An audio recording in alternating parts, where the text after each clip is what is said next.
I'm going to begin with doing a little history and looking at the Soviet inheritance that Central Asian states inherited after independence. I'm going to look at it with a gender lens.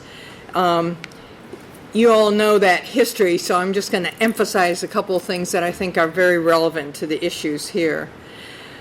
Under the Soviet system, very early on in the 1920s, they intended to liberate women to participate in the labor force. Not liberation as we think of it from the women's liberation movement later in the 20th century, but also to have women. At the same time, they wanted women to replace the lost population, particularly after World War II. The result was they had a combined employment and benefit system to support women both as workers and as mothers. So they wanted women to come into the workforce. They wanted to industrialize fast, and so that doubled the workforce to have women work, and they therefore provided support for them to do that through a number of benefits like free child care. But they also wanted women to take care of children. So it led to a universal system of cash and non-cash benefits that embodied these two goals, both women as mothers and women as workers. So it included free child care, generous paid leave, maternity leave up to 3 years.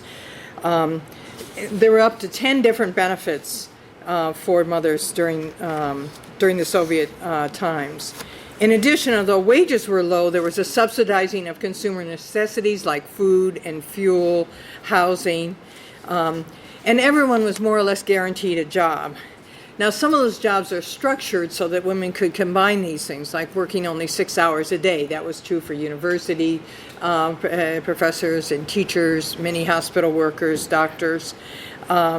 Teachers had the summer off. So this combination of benefits meant there was not a need for a safety net in the same way that in Western economies, the market economies, there was a need for a safety net for when people became unemployed. Everybody had a job, everybody had benefits. Although the system worked for most families, there were situations where further institutions were necessary. One of these was that when mothers had to work far or for long hours, they had boarding schools for the kids, and then there were, during the Soviet times, there were famines, repressions, deportation. They broke up family, and orphanages were created to take care of the kids that were left homeless because of that, or the breaking up of families. Another group was kids with disabilities. They were seen as defective, and they were treated by defectologists, and families were encouraged, again, so that the mother could work, did not stay at home to take care of the child with disabilities, but to participate in the workforce, and the children would be taken care of in an orphanage. And children with behavior and mental health problems. Institutionalization of those children in orphanages was seen as a treatment. So again, note that many of these children are not actually orphans. These are not children who've lost their parents. Some did, particularly in the early years, because of deportations and the gulags. But many of these children had one or even both parents, but for various reasons were institutionalizing. Many of the families with one or both parents were poor, so poverty was a big reason. So post-independence, the economy shrank. Incomes went down, there was economic restructuring, and then loss of transfers. So the government size of the government and its resources also shrank. And this was hardest especially on children. So at least in Uzbekistan, the pensions were kept at a higher level than child benefits, and those child benefits were cut in half. So you had loss of income, you had loss of benefits, unemployment increased, and migration increased, again, as we heard earlier, as people sought to make up for the fact that they'd lost their jobs.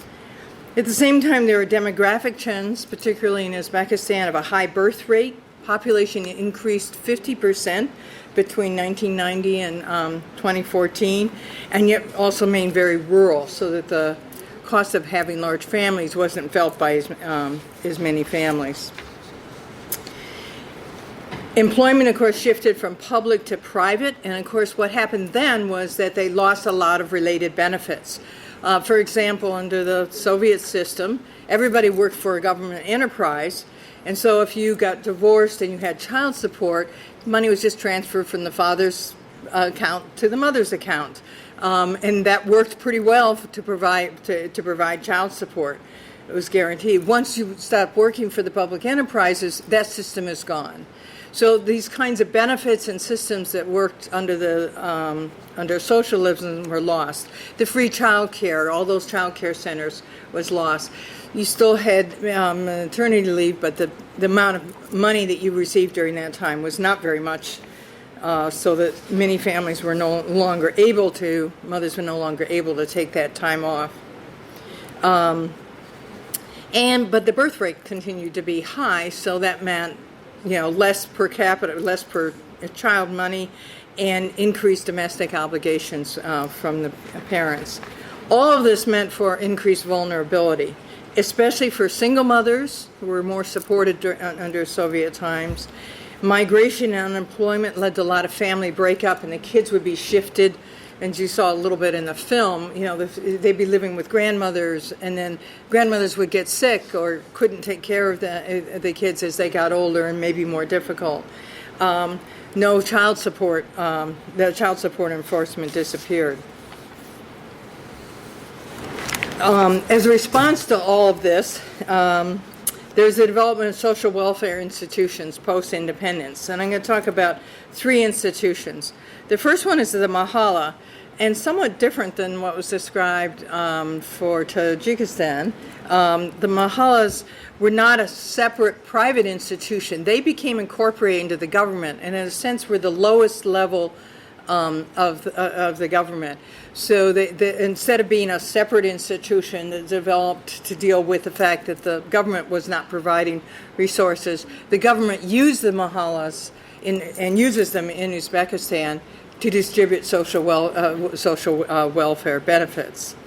The Mahalla in Uzbekistan is run by a council of what are called Uzbek aksakals, white beards. There is required to be at least one woman on the council, but it is mostly older men, and so they make a decision about how to distribute the welfare benefits. They receive some resources from the government, not a lot, so the benefits are very short-term and very contingent upon meeting the needs. So if your house burned down, you might get the benefits. If you got divorced, you might not.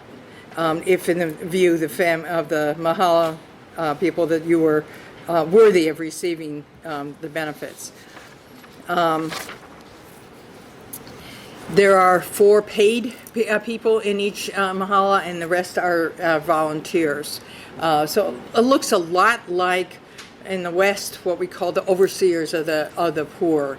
So it's very local and very idiosyncratic, depending upon where you lived in your particular Mahalla. The second development was, and let me emphasize it was run basically by volunteers, not by any kind of professionals. A second thing that developed in post-independent was NGOs, both government-organized NGOs, gangos, and private NGOs. And they were formed to deal with a wide range of issues. Many were developed with the support and technical assistance of international organizations and funders. And they dealt with a range of issues such as disability or domestic violence. A number dealt with women's issues. Some were business women's groups. A majority were staffed or run by women. Many were supported by groups like UNICEF.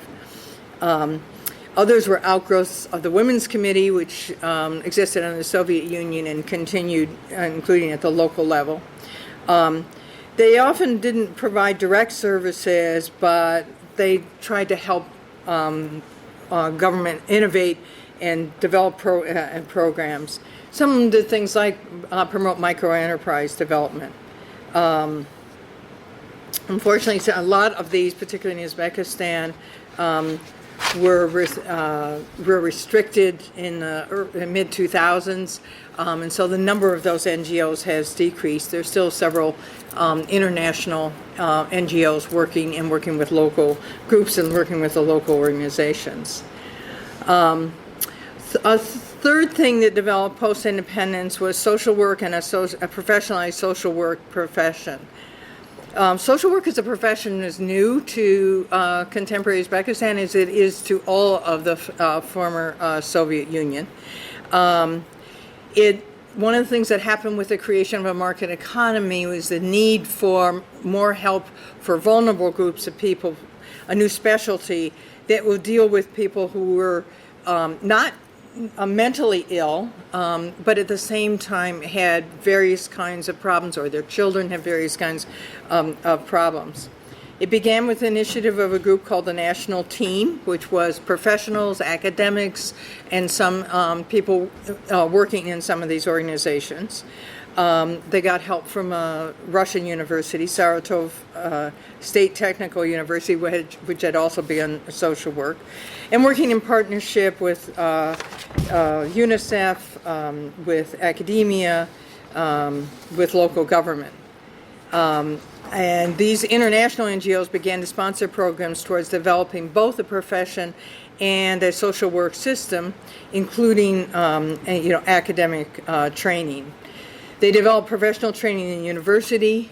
They developed recognition of a new kind of job called specialists in social work.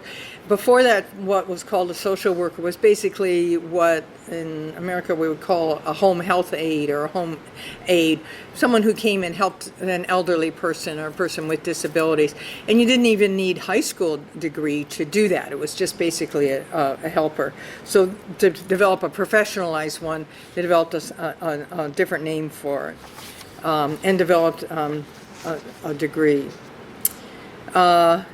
At the same time, developing an academic degree and program would take a very long time to get social work established. So at the same time, this group developed retraining of current workers, people working currently in orphanages or working in juvenile detention centers, maybe even like the transit center we saw there. So instead of waiting several generations for there to be enough people, retraining programs that would introduce the concepts of social work into people's work. To professionalize something, you need to have a body of knowledge, like about child development and needs for nutrition and that kind of scientific knowledge. A set of skills of how you apply that. How do you interview? How do you interview children, for example? How do you deal with domestic violence and interviewing and working with families with marital problems, as well as a system and support system to make that all happen. So there's a need for programs in social work, including strengthening of families, prevention of some of these problems. Families that were in crisis, like these families that these children had run away from. The idea is to develop programs that will start to work with those families before the children run away, before the family comes apart. Another need was support for families with disabled children. And then strengthening the programs for children, the juvenile justice system, strengthening that program to be more appropriate and to actually work with the children. Better investigation and reporting of child abuse, again, to prevent and also to make sure that children are removed when there's a need to protect the children against abuse. There's a need for foster care and adoption systems. There's almost no foster care, and adoption is very rare. We were talking about this at lunch. What are some of the issues there? These all are part of developing a social work profession and a professionalized social welfare system. And there's a need for more implementation. Let me finish with 5 challenges, I think, that face developing an alternative social welfare system, particularly around child welfare, but I think it applies to many other areas as well. The transition to a market economy plus globalization has created more winners in a sense, but it certainly has created more losers, particularly among vulnerable populations. Market economy just creates a lot more disparity in terms of outcomes. Under a socialist system, maybe everybody was poor, more or less, but more or less similar income. Under a market economy, you've got a lot more rich, and you have a lot more people that are much more vulnerable, much more unemployment, migration, etc., that is much more disruptive to families. And that requires a system, a much more robust welfare system. So the first challenge facing Uzbek and Central Asia, I think, is the lack of economic supports for families and for vulnerable populations. Free health care. Health care is deteriorated and costs money, one way or the other. The free child care that allowed mothers, particularly single mothers, to work and be able to keep their kids. Income payments, like what we call welfare in the United States, that provide support to poor families. So instead of poor families having to give their children to the orphanage because they can't feed and take care of them, you provide enough support to those families so that they are able to keep and raise their children. As you saw, no matter what happened, even if the mothers were drinking alcohol or beating their children, the children still wanted to be with their parents. And that becomes, taking them away from them is problematic for that child's development. We can talk later if you want to about what's wrong with that and why an orphanage is not better. But psychologically, in every kind of cultural context, it's been shown that it's better for children to be supported in their own families if those families are able to take care of their kids, if we provide enough. So a second challenge is the belief that institutions are the best place for children of even needing temporary care outside of the home. Kind of this belief in institutionalization that will cure or take care of children with disabilities or children with problems or children of poor families, that would be better, and it's not. And there's huge amounts of evidence that it's not, but there's a deep belief in that dates back to the Soviet Union. The third challenge is working with the Mahala, which is a non-professional local administration of welfare benefits. That means that benefits are not received as a right, that a child has a right to be supported and cared and has enough food. Rather, it's whether or not that Mahala thinks that family deserves support or not. And it needs to develop a cooperative relationship with social work. It's not always so simple as just saying, that's a poor family, we'll provide help. It's, as we've seen, there's a multiple of issues and problems that need to be addressed and not just a judgment made and the child is sent off to the orphanage. A fourth challenge is the lack of social work as a profession. The West had 100 years to develop social work to counter capitalism. We look at our roots in social work in England and the United States from the late 19th century on, so it had 100 years, plus, whereas Central Asia has little more than a decade. But you do inherit a body of knowledge about things like child development, and a body of knowledge about the skills and the ways in which you can use that body of knowledge, and a set of ethical principles of how to do that in a way that's fair, that makes the children's, particularly those with disabilities, that they have a right to these things and that there's an ethical principles about applying them equally, non-discriminatorily, non-discrimination in terms of religion, in terms of ethnicity, in terms of citizenship, etc. You need academic as well as in-service training of social work professionals. And finally, the fifth challenge is dealing with the social stigma against poor families and poor single mothers.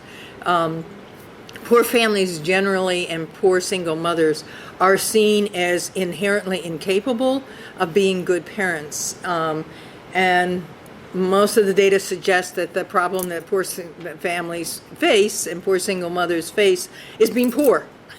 That many of the quote-unquote problems are solved by providing income, employment, some combination, subsidies such as child care that make it possible for them to be able to support and take care of their kids.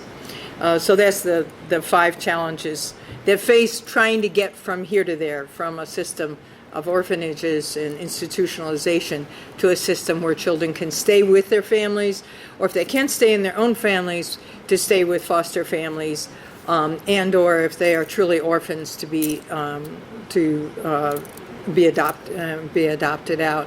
We can't get there unless we meet with some of these challenges of stigma, of lack of resources, etc. I'll stop there. Thank you very much. Thank you.